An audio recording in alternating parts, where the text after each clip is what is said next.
পৃথিবীর মধ্যে হায়াত হয় মাত্র 60 বছর কি 80 বছর, 30 বছর চলে যায় হেলায় হেলায় ডুলায় ডুলায় ডুলায় ডুলায়।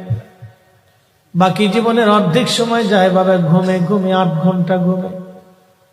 অল্প একটু সময় আমরা ইবাদত করার সুযোগ পাই। এই সামান্য ইবাদত দিয়ে খোদার জান্নাতের আশা কেমনে করতে পারি? উপায় আমাদের হবে কি? উপায় আমাদের হবে কি? গতি হবে কি? উপায় আমাদের হবে কি?